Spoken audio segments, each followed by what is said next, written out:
اللهم صل على سيدنا ومولانا محمد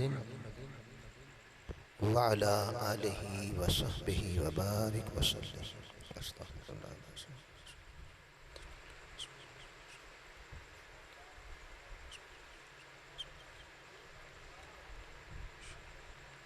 إن الله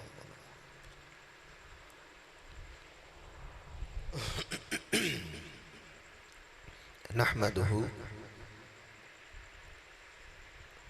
ونصلي ونسلم على سيدنا ونبينا ومولانا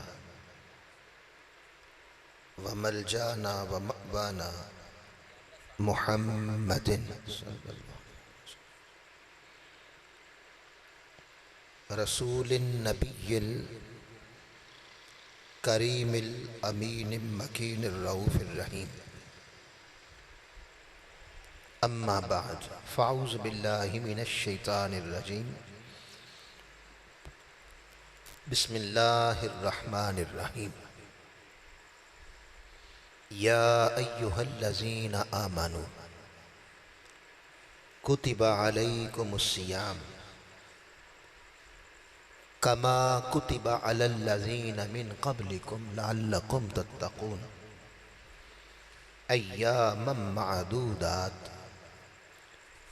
فمن كان منكم مريضا أو على سفر فعدة من أيام أخر وعلى الذين يطيقونه فدية طعام مسكين فمن تطوع خيرا فهو خير له وأن تصوموا خير لكم إن كنتم تعلمون. صدق اللہ مولانا العظیم.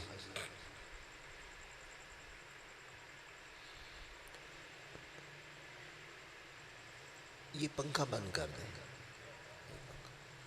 یہ دونوں ہی بند کر دیں، یہ دونوں بند کر دیں اوپر والے. واجب الاحترام معزز و محترم علماء کرام، مہمانان گرامی قدر، محترم محمد اشفاق صاحب، علامہ عبد الرزاق صاحب اور دیگر معزز مسجد حاضہ کے منتظمین اور ماہانہ درس عرفان القرآن کی اس مبارک روحانی اور علمی اور تربیتی نشست میں تشریف لائے ہوئے تمام حضرات، رمضان المبارک کے بعد بحمد اللہ تعالی آج پھر ہم درس عرفان القرآن کی ماہ شوال کے پہلے ہی ہفتے میں بحمد اللہ تعالی حاضر ہیں. آج کی گفتگو کے لیے ہم نے اس کی ایک کو تھوڑی کم کر دیں. اللہ کی توفیق اور آقا علیہ الصلوۃ والسلام کے نالین پاک کے تصدق سے سورہ البقرہ کی آیات نمبر 183 اور 184 عنوان گفتگو کے طور پہ تلاوت کی ہے. یہاں ایک بات سمجھیں کہ ہر چیز کا ایک ظاہر ہوتا ہے اور ہر چیز کا ایک باطن ہوتا ہے. ظاہر باطن کے اظہار کے لیے ضروری ہے، لیکن قدر و منزلت، فضیلت اور قیمت یہ ظاہر کی نہیں، یہ باطن کی ہوتی. ظاہر اسے کہتے ہیں جو نظر آتا ہے، جسے آنکھ دیکھ لے اسے ظاہر کہتے ہیں، اور جو آنکھ نہ دیکھ سکے، نظر نہ آئے مگر ہو،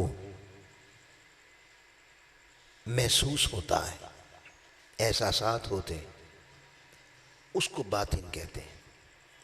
اب اس کی ایک مثال تو یہ ہے، جیسے پھول کا ایک ظاہر وجود ہے جو ہمیں نظر آتا ہے، لیکن اس کے ظاہر وجود کی، اب گلاب کا پھول ہم کہتے ہیں پھولوں کا بادشاہ، تو کیا اس کا پھولوں کا بادشاہ ہونا اس کے ظاہری وجود نے بنایا، یا اس کے اندر ایک ایسی چیز سمائی ہے نظر نہیں آتی، مگر جو ہی آپ اپنے ناک کے قریب کرتے ہیں تو آپ کی روح کو، قلب کو تازگی دے دیتی ہے، وہ ہے اس کی خوشبو۔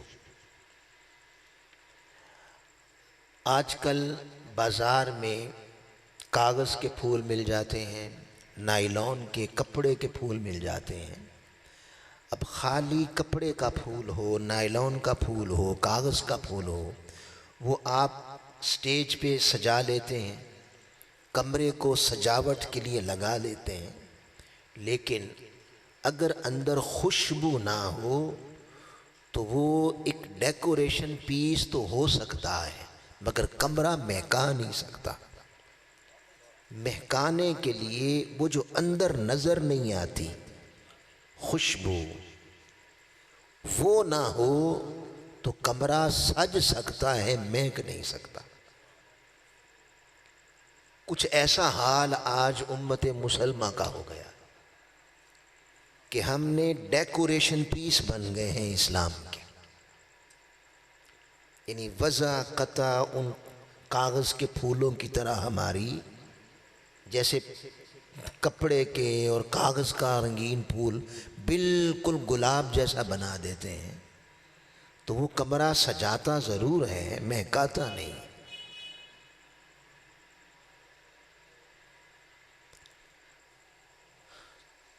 اسی طرح ایک اور مثال ہے، آپ نے پھل لینا ہے، پھل آپ بازار جاتے ہیں، آپ نے دیکھا دکان میں بڑے خوبصورت نظر آ رہے ہیں، دکان کی بھی ڈیکوریٹ کر رہے ہیں اور اس کے حسن کو بڑھا رہے ہیں، سیب لگے ہیں، مالٹے لگے ہیں، انار لگے ہیں، کیلے لگے ہیں، وغیرہ وغیرہ۔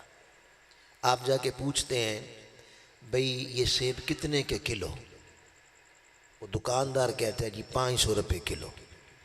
اب آپ نے وہ جو 500 روپیہ دینا ہے اس کی خوبصورتی کا دینا ہے، یا اس کے اندر ایک ایسی چیز سمائی ہے جب تک زبان پہ نہ رکھیں پتہ نہیں چلتا، اور وہ ہے اس کا ذائقہ۔ باہر سے کیسا ہی اچھا ہو، اندر سے کڑوا ہو، باہر سے کتنا ہی خوبصورت ہو، اندر ہی پھیکا ہو، اندر ہی مٹھاس نہیں ہے، تو آپ جو پیسے دے رہے ہیں کڑوے سیب باہر سے خوبصورتوں دے دیں گے؟ کڑوے سیب خریدیں گے؟ جی نہیں خریدیں گے۔ تو آپ بھی جو قیمت دیتے ہیں ظاہر کی نہیں دیتے، وہ شے کی دے رہے ہیں جو نظر نہیں آ رہی مگر ہے وہ میٹھاس ہے اس کی۔ کڑوا ہو تو جتنا بھی حسین ہو، آپ اس کے 500 کیا 100 روپے نہیں دیں گے، ایسا ہی ہے نا، 100 روپے نہیں دیں گے بلکہ اٹھا کے پھینک دیتے ہیں۔ اور اگر مٹھاس ہو، خوش ذائقہ ہو تو آپ اس کی قیمت ادا کر دیتے ہیں۔ اسی طرح ایک مثال اس کی یہ ہے کہ انسان ہے، انسان کا ایک ظاہر ہے، یہ شکل و صورت سارا کچھ جو نظر آ رہا ہے اس کا ظاہر ہے۔ ایک ایسی شے ہے جو اندر سمائی ہے، نظر نہیں آتی، نہ نکلتی نظر آتی ہے، نہ اندر داخل ہوتی نظر آتی ہے، اسی سے حرکت ہے، اسی سے حرکت ہے۔ اگر وہ اندر رہے تو بھلے 20 سال چارپائی پہ ہی پڑا رہے، کوئی اٹھا کے پھینکتا ہے؟ جی نہیں پھینکتا۔ 30 سال پڑا رہے قبول ہے، لیکن بڑا خوش نما ہو، خوبصورت ہو، جوان ہو اور سب کچھ ہو، وہ اندر سے نکل جائے وہ اندر سے نکل جائے تو زبان چند لمحے محبتیں ہوتی ہیں رشتوں کی بنا پر، تعلقات کی بنا پر۔ باپ کو بیٹے سے محبت ہوتی ہے، تعلق ہے، رشتہ ہے۔ بیٹے کو باپ سے محبت ہوتی ہے، بیوی کو میاں سے ہوتی ہے، میاں کو بیوی سے ہوتی ہے، بہنوں کو بھائیوں سے ہوتی ہے، ماں کو اولاد سے ہوتی ہے۔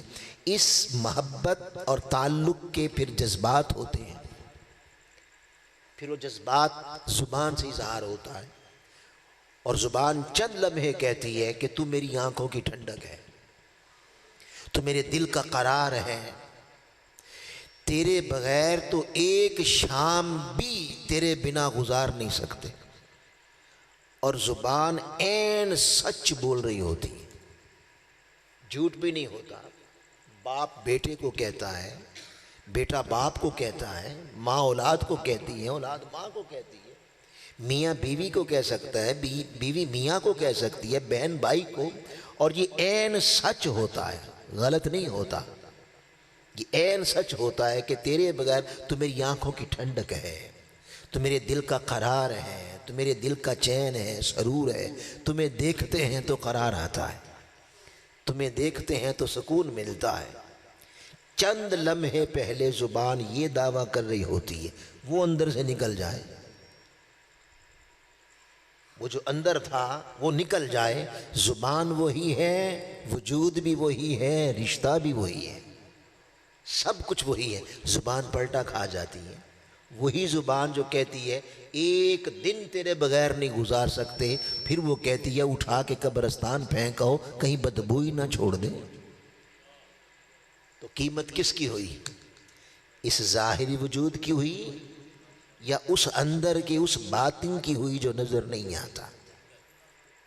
اس کی ہوئی نا اہمیت۔ تو یہ مثالیں میں نے آپ کو دی ہیں۔ اسی طرح عمل کا بھی ایک ظاہر وجود ہوتا ہے، اور عمل کا بھی ایک باطن ہوتا ہے، باطن ہوتا ہے۔ جو اثر ڈیولپ کرتا ہے وہ ظاہر وجود نہیں کرتا، وہ اس کے اندر چھپی ہوئی باطنی روشنی ہوتی ہے، اس کے اندر نور ہوتا ہے، وہ کرتا ہے ڈیولپ۔ اسی طرح قرآن مجید کا بھی ایک ظاہری معنی ہے، قرآن مجید کا بھی ایک باطنی معنی ہے۔ حضرت سیدنا شیر خدا مولا علی رضی اللہ تعالیٰ عنہ آپ فرماتے ہیں قرآن مجید کی ہر آیت کا ایک ظاہری معنی ہے،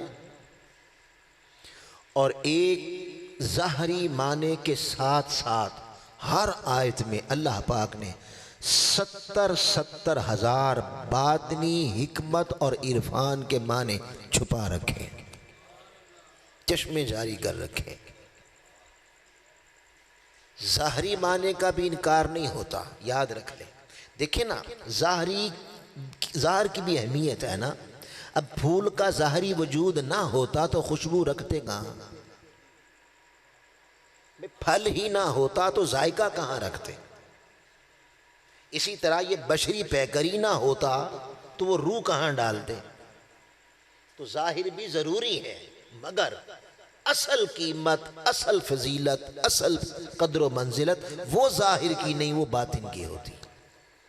یہ معنی سمجھانا چاہتا ہوں۔ اب قرآن مجید کا ظاہری معنی بھی ہے جس کا انکار نہیں کیا جا سکتا، وہ نہیں کیا جا سکتا، مگر قربان جائیں آقا نے فرمایا انا مدینۃ العلم وعلی بابها، میں علم کا شہر ہوں۔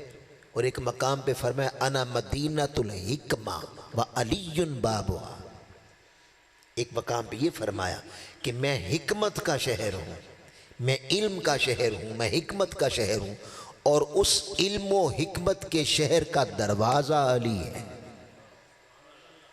دروازہ علی ہے۔ آپ اندازہ کر سکتے ہیں کہ علم کے شہر کے دروازہ ہو، وہ قرآن کھولے تو ایک آیت سے ظاہری معنی کے ساتھ 70 ہزار باطنی علم و عرفان کے چشمے رواں کر دیتا۔ تو پھر کوئی اندازہ کر سکتا ہے کہ شہر علم کا عالم کیا ہوگا، حضور کے علم کا عالم کیا ہوگا۔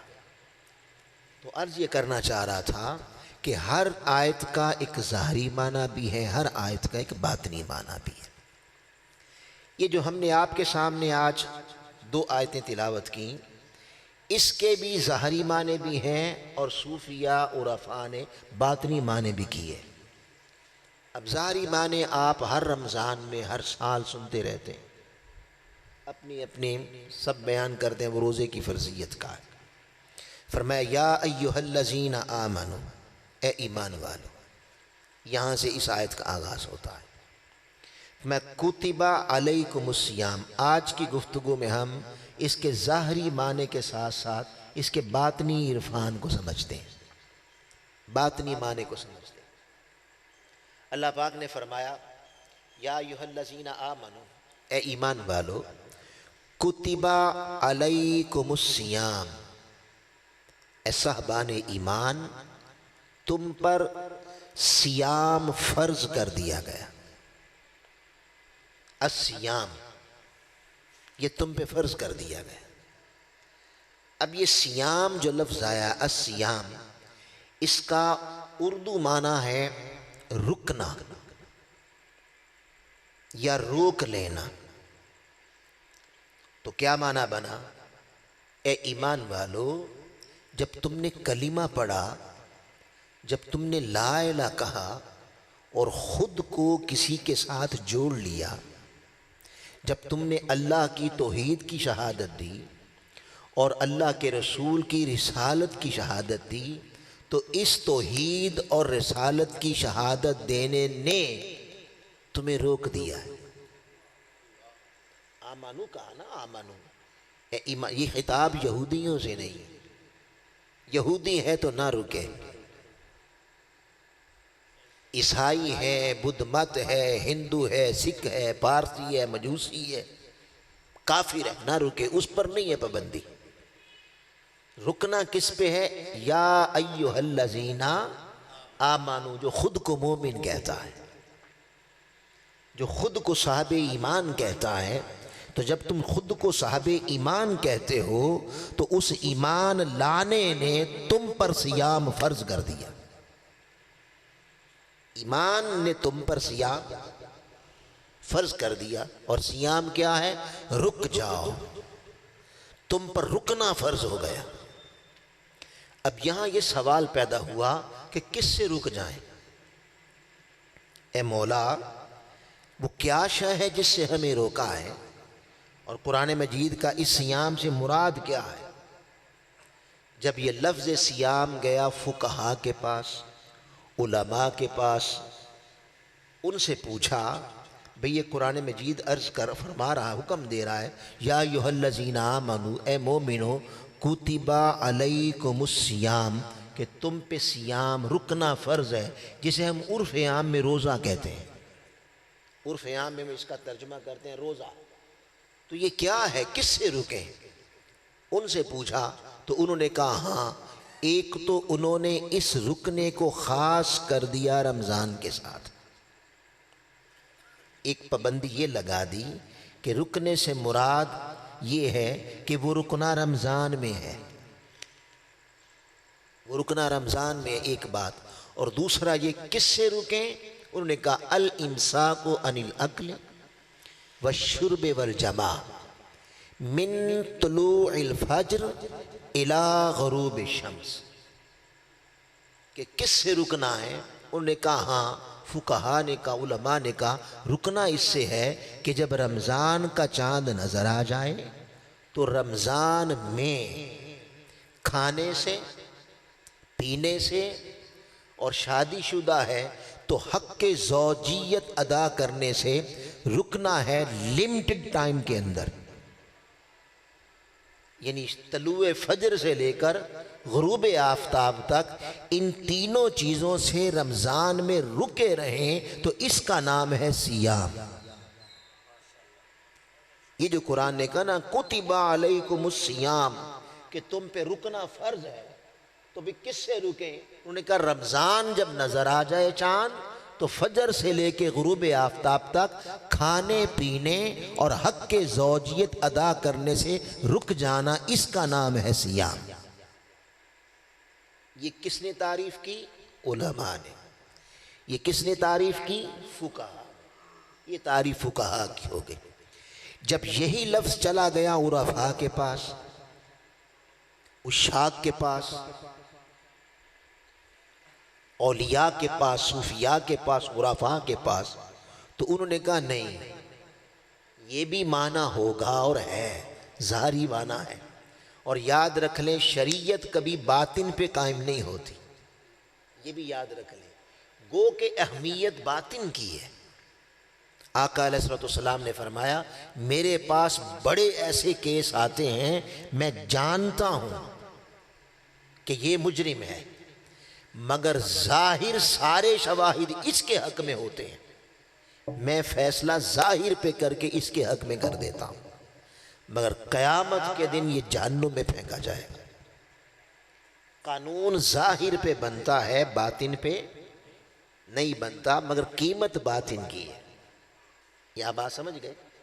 تو انہوں نے کہا نہیں، اس سے مراد کیا ہے؟ الصیام کیا ہے؟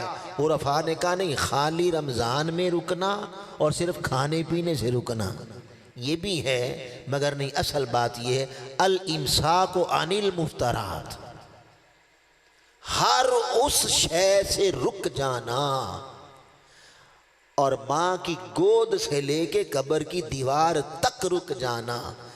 جب تم نے لا الہ جو کہہ دیا، جب تم نے زبان سے کہہ دیا اشہد ان لا الہ الا اللہ، میں گواہی دیتا ہوں، کرسی لے ہے نا، کرسی پکڑ، میں گواہی دیتا ہوں کہ اللہ کے سوا کوئی عبادت کے لائق نہیں، وہ وحدہ لا شریک ہے۔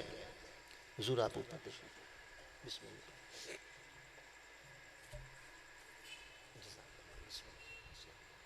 میں ذرا پیکنگ میں بیٹھا ہوں، اٹھ کے استقبال کرنا چاہیے۔ نہیں کوئی بات نہیں، اعوذ باللہ من الشیطان۔ تو وہ فرماتے ہیں کہ نہیں، صرف رمضان میں نہیں، جب تم نے توحید و رسالت کی، اللہ کو وحدہ لا شریک مان لیا، حضور علیہ السلام کو اللہ کا رسول ہونے کی گواہی دے کے جب تم ایمان والے ہو گئے، تو اب تم پہ رکنے سے مراد یہ ہے کہ قبر کی دیوار تک ہر اس عمل سے رک جاؤ جس سے مولا ناراض ہوتا ہے،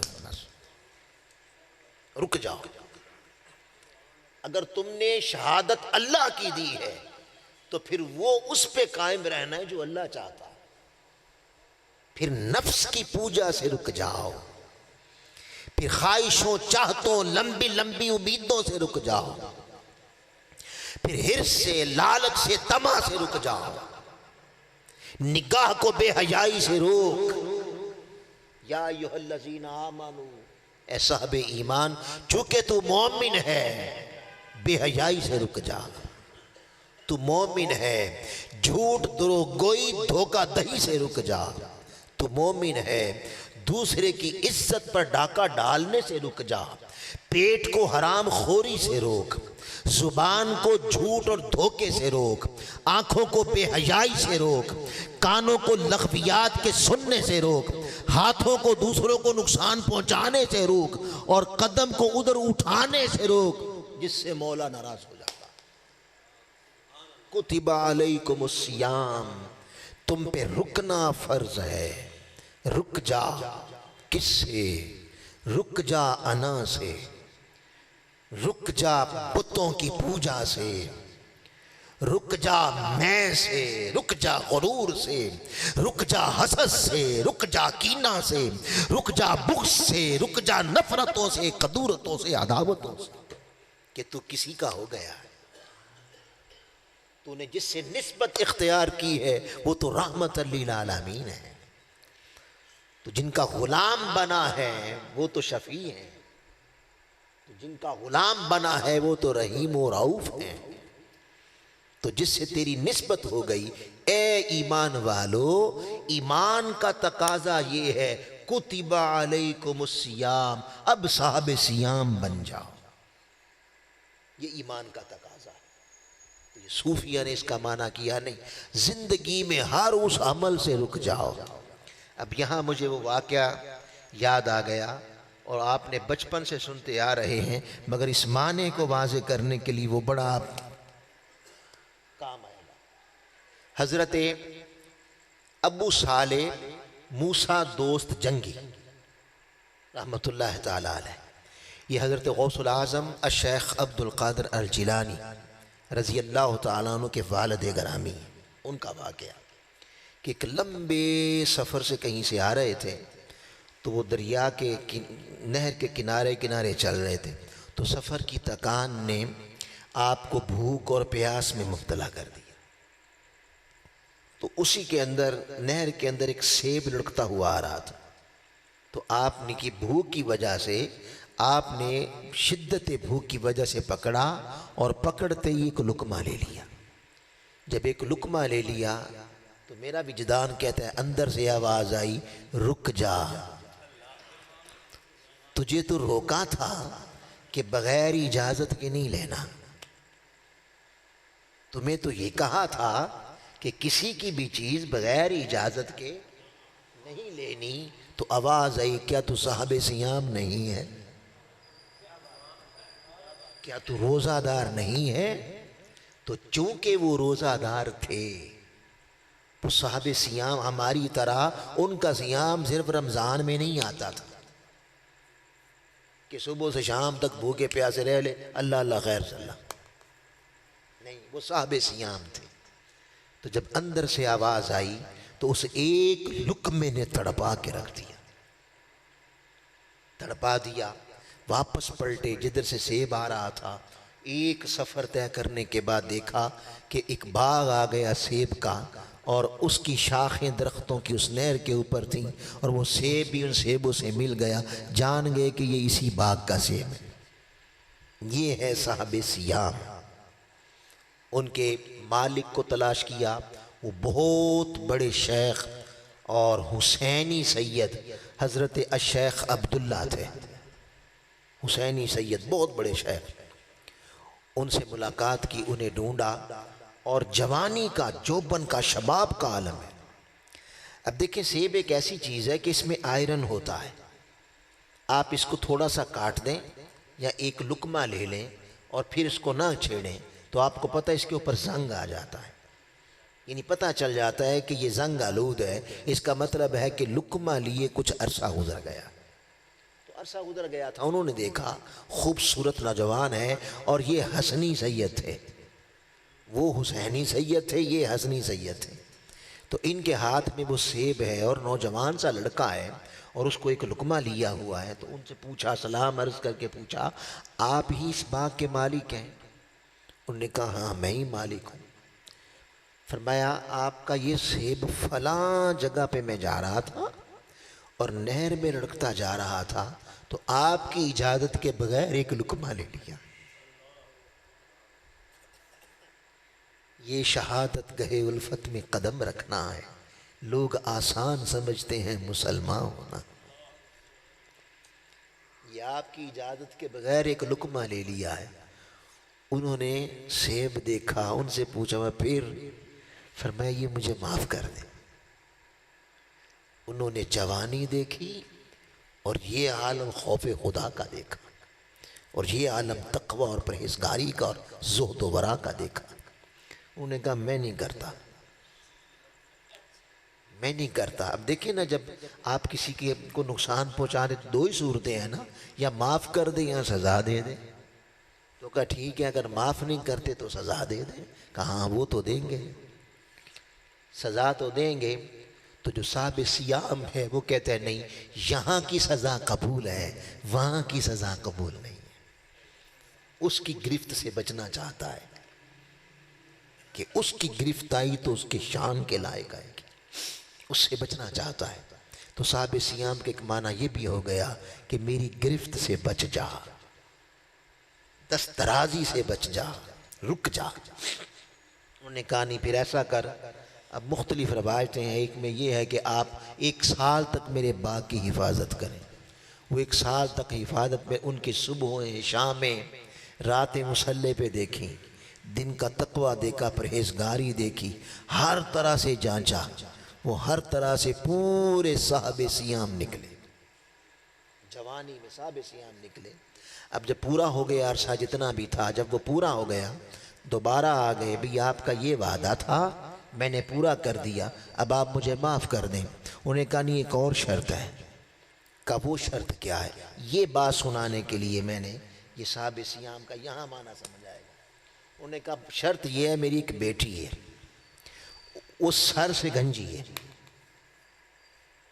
آنکھوں سے اندھی ہے، کانوں سے بہری ہے، زبان سے گونگی ہے، ہاتھوں سے لولی ہے، پاؤں سے لنگڑی ہے۔ یعنی یوں سمجھ لے گوشت پوچھ دیا ہے، بس نہ دیکھ سکتی ہے، نہ بول سکتی ہے، نہ سن سکتی ہے، نہ چل سکتی ہے، نہ کام کر سکتی ہے۔ کوئی جوان جوانی بھرپور جوانی میں ایسی دلہن بنائے گا؟ کہ کون کرے گا شادی؟ تم کر لو۔ تو فرمایا ٹھیک ہے کر لیتا ہوں، پھر اس کے بعد تو کوئی شرط نہیں ہوگی۔ نہیں ہوگی۔ نکاح قبول کر لیا صرف اس لیے اس کی گرفت نہ ہو۔ نکاح ہو گیا، شب زفاف آ گئی، حجرہ اور اسی میں گئے تو اندر دیکھا تو اندر تو خوبرو حسینہ بیٹھی ہے، اور جتنی انہوں نے علامات بتائی تھیں وہ ایک بھی نہیں تھی، وہ ایک بھی نہیں تھی۔ دوڑ کے باہر آ گئے، تھے جو صاحب سیام رک جا، کس سے نگاہ غیر کی طرف اٹھانے سے رک جا۔ دوڑ کے باہر آ گئے۔ جب باہر آئے عرض کرتے ہیں حضور وہ جو آپ نے کہا تھا وہ مجھے لگتا ہے اندر میری دلہن نہیں ہے، کیونکہ جو اندر بیٹھی ہے اس میں ایک بھی وہ علامت نہیں جو آپ نے بتائی تھی۔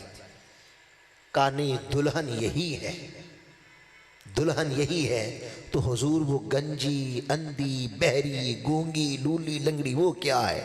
تو بس اس کا دو جملے میں میرے لفظ کہتا ہوں، گویا انہوں نے کہا اصل میں وہ صاحب سیام ہے۔ اس نے جب سے سنا رک جا، کس سے؟ سر ننگا کرنے سے۔ تیرے آنچل سے پردہ نہ اترے۔ کون سا آنچل؟ جو مصطفیٰ نے سر پہ دیا تھا، وہ آنچل تو جب سے سنا ہے وہ آنچل کبھی نہیں اترا اس کا غیر کے سامنے۔ اس نے کبھی اس طرف دیکھا نہیں جس سے اس نے منع کر دیا، اس نے کبھی وہ لفظ نہیں بولا جس سے اس نے منع کر دیا، اس نے کبھی وہ کلام ہی نہیں سنا جس سے اس نے منع کر دیا ہے، ادھر کبھی ہاتھ ہی نہیں اٹھایا جس سے اس نے منع کر دیا ہے، اور ادھر کبھی قدم نہیں اٹھایا جس سے اس نے منع کیا ہے۔ کتب علیکم الصیام، جب سے سنا ہے بس سیام والی ہے۔ بات سمجھے کہ زبان کو صاحب سیام بن۔ روزہ صرف یہ نہیں ہے کہ ہم ایک رمضان، ورنہ یاد رکھ لیں آقا نے فرمایا الصوم لی، اللہ پاک کہتا ہے حدیث قدسی ہے، روزہ رک جا کس کے لیے؟ میرے لیے۔ الصوم لی، اس لی کا معنی بھی آگے میرے لیے۔ اور صوفیہ نے کہا لی سے مراد میرے لیے کا معنی یہ ہے کہ رک نہ جنت کے لیے نہ جہنم کے خوف سے، رک تو میرے مکھڑے کے لیے، رک تو میری سنگت کے لیے، رک تو میرے دیدار کے لیے، رک تیرا رکنا میرے لیے ہو جائے مولا پھر کیا ہوگا؟ تو میرے لیے رک جا، میں ساری کائنات تیری کر دوں گا۔ تو میرے لیے نفس کو روک لے۔ حدیث پاک ہے نا، کیا چاہتوں کا جہان آباد کرے، ایک تیری چاہت ہے ایک میری چاہت ہے۔ کتب علیکم الصیام، رک جا کس سے؟ اپنی چاہت سے۔ کس سے؟ اپنی خواہش سے، اس سے رک جا اور میری خواہش امر کرتا چلا جا۔ مولا میں تیری خواہش امر کروں اور اپنی چاہت سے رک جاؤں، کیا ہوگا؟ پھر کیا ملے گا؟ فرمایا ہاں تو اپنی چاہت کو میری چاہت پہ قربان کر، اور میری رضا کی چھری سے اپنے نفس کی خواہش کو ذبح کر، اپنی چاہتوں کو ذبح کر میری رضا کی خاطر، نہ اپنی انا کے لیے، نہ اپنی بڑائی کے لیے، نہ دنیا کے حصول کے لیے، نہ کسی دنیا نہ غیر کے لیے، حتیٰ کہ نہ جنت کے درجوں کے لیے، نہ جہنم کی آزادی کے لیے۔ رکنا میرے لیے ہو جائے، تیرا رکنا میرے لیے ہو جائے تو تو میری چاہت کو امر کر اور اپنی چاہت سے رک جا۔ مولا پھر کیا ہوگا؟ فرمایا ہاں تو آ، تو میری چاہت کو امر کر، میں تیری چاہت کو امر کر دوں گا، میں تیری چاہت کو امر کر دوں گا اگر تو صاحب سیام ہو گیا۔ مولا وہ کیسے؟ بس ایسے کہ حضرت پیر مہر علی شاہ رحمۃ اللہ تعالیٰ علیہ یہ صاحب سیام تھے۔ اب صاحب سیام پیر مہر علی شاہ کے روپ میں روپ بدلتے رہتے ہیں، کبھی داتا گنج بخش کا روپ ہوتا ہے صاحب سیام ہوتا ہے، کبھی غوث پاک کا روپ ہوتا ہے صاحب سیام ہوتا ہے، کبھی خواجہ معین الدین چشتی ہوتا ہے صاحب سیام ہوتا ہے، کبھی بابا فرید الدین گنج شکر ہوتا ہے صاحب سیام ہوتا ہے، کبھی پیر مہر علی شاہ ہوتا ہے صاحب سیام ہوتا ہے۔ تو صاحب سیام کی صورت میں پیر مہر علی شاہ رحمۃ اللہ علیہ ان کا واقعہ ہے کہ آپ کوٹ مٹھن شریف کے ریلوے اسٹیشن کے پر کھڑے تھے اور ابھی پارٹیشن نہیں ہوئی تھی، ابھی ہند پاکستان نہیں بنا تھا، تو اس وقت چونکہ فرنگیوں کی حکومت تھی تو سارا کنٹرول بھی ان کے پاس تھا، تو فرنگی گارڈ کھڑا تھا، وہ جو گارڈ نہیں کھڑے ہوتے اسٹیشنوں پہ وہ کھڑا تھا، ان کے ہاتھ میں تسبیح تھی۔ اب یہ تسبیح اس نے کبھی تسبیح دیکھی نہیں تھی، وہ دیکھنے لگا ابھی یہ اس کے ہاتھ میں کیا ہے، وہ پاس آیا، اس نے آ کے پوچھا یہ کیا ہے؟ اس کے کندھے پہ بندوق تھی۔ آپ نے یہ بتانے کی بجائے کہ یہ کیا ہے، آپ نے اس سے سوال کیا یہ تیرے کندھے پہ کیا ہے؟ اس نے کہا میرا ہتھیار۔ آپ نے کہا پھر یہ میرا ہتھیار ہے۔ وہ سوچنے لگا کہ میں تو اس سے گولی مارتا ہوں، شوٹ کرتا ہوں، تو یہ تو ہتھیار ہوا، یہ کیسا ہتھیار ہے؟ دانے سے ایسے پھینکے جا رہا ہے۔ اس نے پوچھا تو اس سے کیا کرتا ہے؟ آپ نے پوچھا تو اس سے کیا کرتا ہے؟ اس نے بندوق اتاری اور سامنے پنچھی بیٹھا تھا، گولی ماری، مار کے گرا دیا، کہا یہ کرتا ہوں اس سے۔ اب تو بتا تو کیا کرتا ہے؟ ہائے ہائے بندے تو رک تو جا، تو اپنی خواہشوں سے اور نفس کی پوجا سے غرور، تکبر، گمنڈ، انا کا بت پوجتا رہتا ہے، اس سے رک جا، میری چاہت کو امر کر، پھر کیا ہوگا؟ ہاں اگر تو صاحب سیام ہو گیا تو آپ نے، اس نے پوچھا تو کیا کرتا ہے؟ آپ نے فرمایا چل پھر ہم بھی بتا دیں ہم کیا کرتے ہیں۔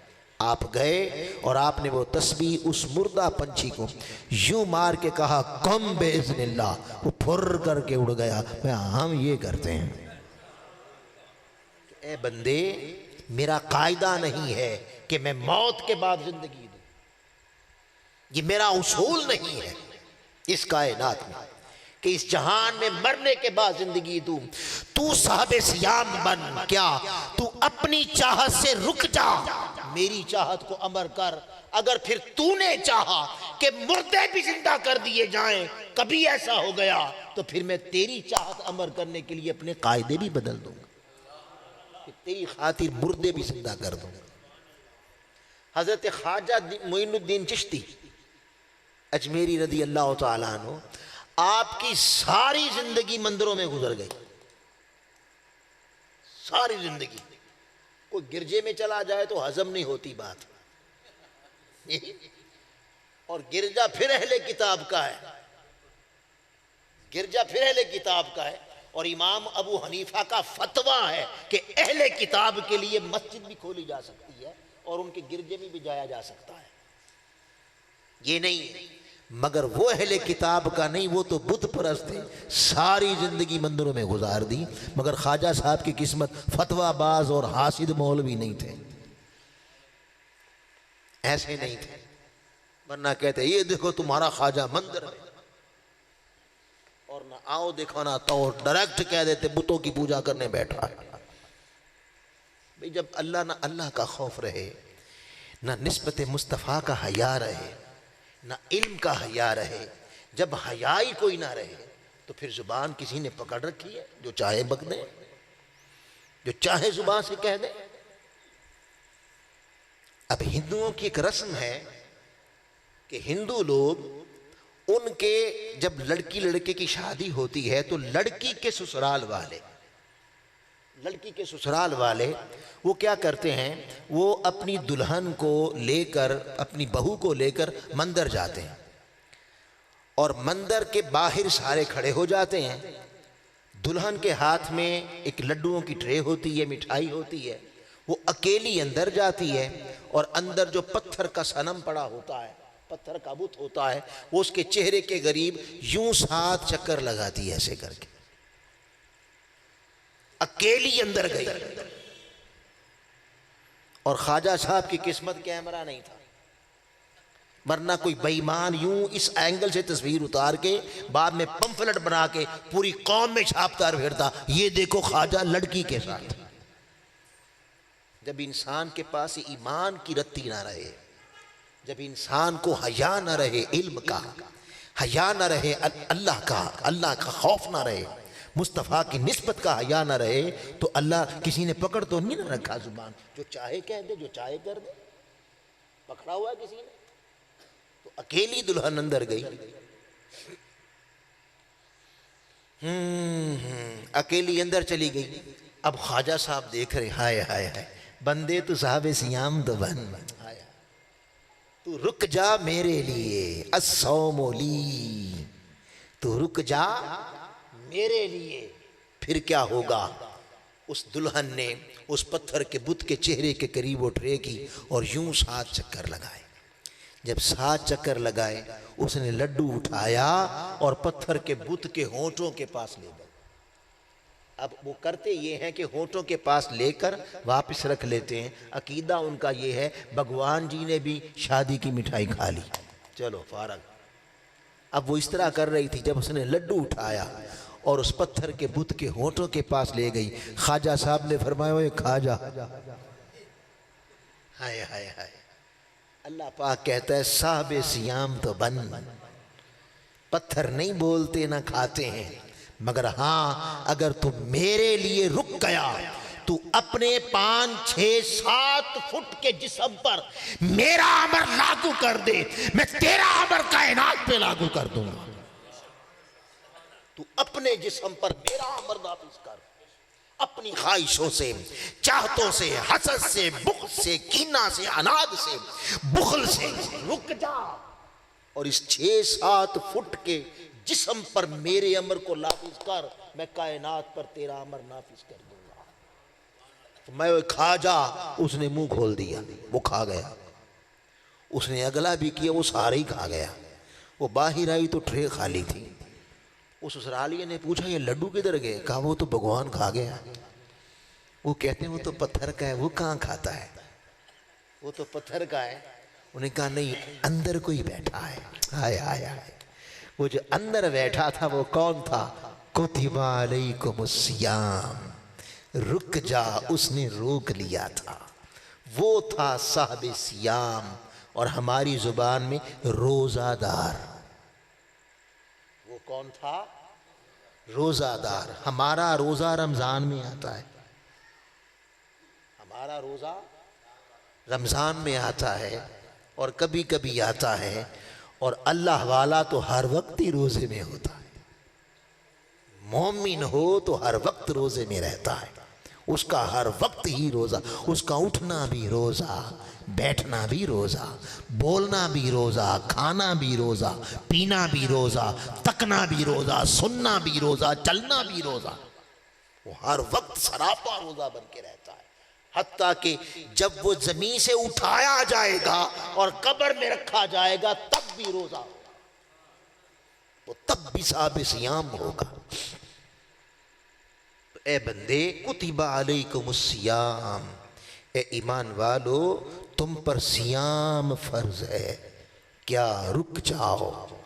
کس سے رک جاؤ؟ جھوٹ سے رک جاؤ، نفرتیں پھیلانے سے رک جاؤ، جھگڑے کرنے اور کروانے سے رک جاؤ، حرام کھانے سے رک جاؤ، بے حیائی کرنے سے رک جاؤ، دوسروں کو دکھ دینے سے، کیونکہ اب تم اپنے نہیں رہے، تم کسی کے ہو گئے ہو۔ اب تم نے لا الہ کہہ کے کوئی امر وعدہ کر لیا ہے، تم نے سودا کر لیا ہے، ابو سودا کا تقاضا یہ ہے کہ اب اپنی نہیں چلے گی، اب اس کی چلے گی۔ تو یہاں اللہ پاک نے فرمایا کتب علیکم الصیام، لوگو اے اہل ایمان رک جاؤ، کس سے؟ نفس کی پوجا سے۔ ہمارا حال یہ ہے، قرآن کہتا ہے غیبتوں سے رک جاؤ، ہم تو روزے میں بھی غیبتیں کرتے رہتے ہیں۔ اور میں نے عرض کیا تھا کہ آقا علیہ السلام نے فرمایا بڑے روزے دار ایسے ہوتے ہیں جنہیں صبح سے شام تک بھوکا اور پیاسا رہنے کی تکلیف اور رات کو جاگنے کی تکلیف کے سوا کچھ نہیں ملتا۔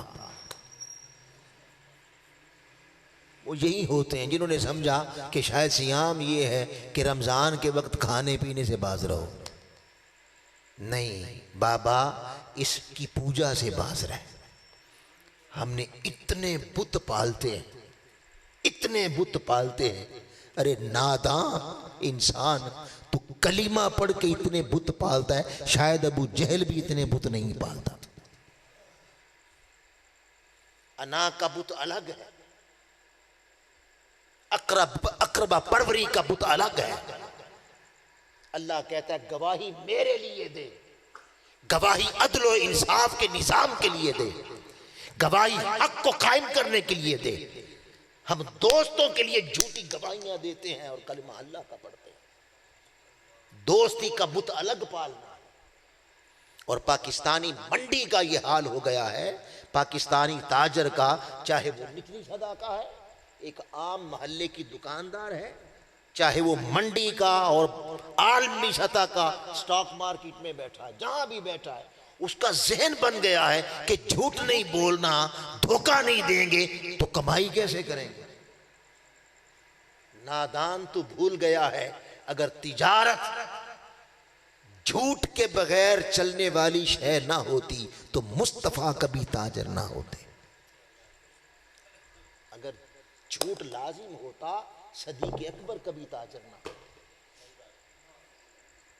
عمر فاروق، عثمان غنی تاجر نہ ہوتے۔ ہم نے کاروبار کا بت الگ بوجھنا ہے۔ اب بت گنتے جائیں، یہ دوست ہے اس کے لیے جھوٹ بھی بولنا ہے۔ اللہ پاک کہتا ہے نہیں، تو اپنے والدین تو کیا اپنے خلاف بھی سچی بات آ جائے تو خبردار، اپنی پوجا نہیں کرنی، میرا حکم ماننا، رک جا۔ وہ الگ پوجنا ہے، دکانداری پہ جا کے وہ بت الگ پوجنا ہے، جھوٹ کا بت الگ پوجنا ہے، بے حیائی کا بت الگ پوجنا ہے، حرام خوری کا بت الگ پوجنا ہے، غیبتوں کا بت الگ پوجنا ہے، حسد کا بت الگ۔ ارے کتنے بت پوجتا ہے تو؟ واحدنا الی ابراہیم ان طہر بیتی، ہم نے تو یہی کہا تھا ابراہیم و اسماعیل، اسماعیل سے میرا گھر صاف کر دو۔ اور اس کا ظاہری معنی کیا ہے کہ وہ کعبہ صاف کر دو بتوں سے۔ اور صوفیہ نے کہا نہیں بندے، تیرا کعبہ وہ نہیں، کعبہ تو تیرے اندر ہے۔ کعبہ تو یہ ہے قلب و مؤمن عرش اللہ تعالی، مومن کا دل اللہ کا گھر ہے۔ یہاں حرام خوری کا بت، یہاں چغلی کا بت، غیبت کا بت، حسد کا بت، کینہ کا بت، حقد کا بت، دنیا کی حرص کا بت، بڑے بڑے بنگلوں کے بت، کوٹھیوں کے بت، سب سے بڑا میں انا کا بت۔ کتنے بت پوجتا ہے تو؟ میں سر بسجدہ ہوا کبھی تو زمین سے آنے لگی صدا، تیرا دل تو ہے صنم آشنا، تجھے کیا ملے گا نماز میں۔ اتنے بت پال رکھے ہیں، ایک بت مسجد میں بھی رکھا ہوا، جب اذان آ جائے تو اسے بھی سجدہ کرنا، اور جب اسے سجدہ کر لیا پھر ادھر ہی چھوڑ دیا، پھر جا کے دوسرے بتوں کی پوجا ہو گئی شروع۔ کتب علیکم الصیام، یہ بت پوجنا چھوڑ دے، رک جا، بتوں کی پوجا سے رک جا، نفس کی خواہشوں سے رک جا، اتنے بت نہ پال، ایک وحدہ لا شریک کی عبادت کر۔ کتب علیکم الصیام، تجھ پر سیام فرض ہے، تجھ پر رکنا فرض ہے۔ تو کیا معنی بنا کہ بابا سیام گیا نہیں، ابھی ساتھ ہی ہے۔ رات اس وقت افطاری ہوگی جب پہلی رات قبر میں ہوگی، اور صاحب سیام کی افطاری مصطفیٰ کے قرب میں ہوگی، آقا کی بارگاہ میں ہوگی۔ تو آج کی گفتگو یہیں پہ روکتا ہوں۔ آگے اللہ پاک نے فرمایا کما کتب علی الذین، اس کو ساتھ ملا لیں، کما کتب علی الذین من قبلکم، تم سے پہلے بھی جتنے لوگ مجھ تک پہنچے راستہ یہی رہا، راستہ یہی رہا ہے۔ نہ تم سے پہلے انہی پتھروں پہ چل کے آ سکتے ہو تو آؤ، میرے گھر کے راستے میں کوئی کہکشاں نہیں ہے، اسی سیام سے چل کے آنا ہوگا۔ اگر لعلکم تتقون، تتقون کا مطلب تو صرف وہ ڈرنا ہے نا، ڈرنا، تقوی نہیں۔ یہاں صوفیہ نے کہا نہیں، مکھڑے کا نظارہ ہے، ملاقات ہے، اللہ سے ملاقات ہے، مجھ سے ملاقات کرنی ہے، الصوم لی، تو میرے لیے رک جا، میں رکنے والے کو مل جاتا ہوں، اسے نہیں ملتا جو رکتا نہیں۔ تو چونکہ ابھی تازہ تازہ رمضان گیا ہے تو یاد رکھ لیں مومن کا نہیں گیا، ہمارا چلا گیا، یعنی ظاہری معنی کے اعتبار سے چلا گیا رمضان، ظاہری معنی کے اعتبار سے رمضان چلا گیا ہے، مگر باطنی، عرفانی اور روحانی معنی کے اعتبار سے اس دن مغرب ہوگی، سورج اس دن غروب ہوگا جس دن پہلی رات قبر کی ہوگی۔ اللہ پاک ہمارے حال پہ کرم فرمائے، قرآن مجید کے مفہوم کو سمجھنے کی توفیق عطا فرمائے، ہمیں صاحب سیام بنا دے، اور کسی صاحب سیام کی صحبت دے، اور کسی صاحب سیام کی سنگت دے۔ آگے آئے گی بات انشاءاللہ، اگلے گفتگو بھی ہم اسی پر جاری رکھیں گے۔ یہ سنگت اور صحبت کے بغیر کچھ نہیں ملتا، تو اللہ کسی صاحب سیام کی صحبت کا فیض عطا فرمائے۔ وما علینا الا البلاغ المبین۔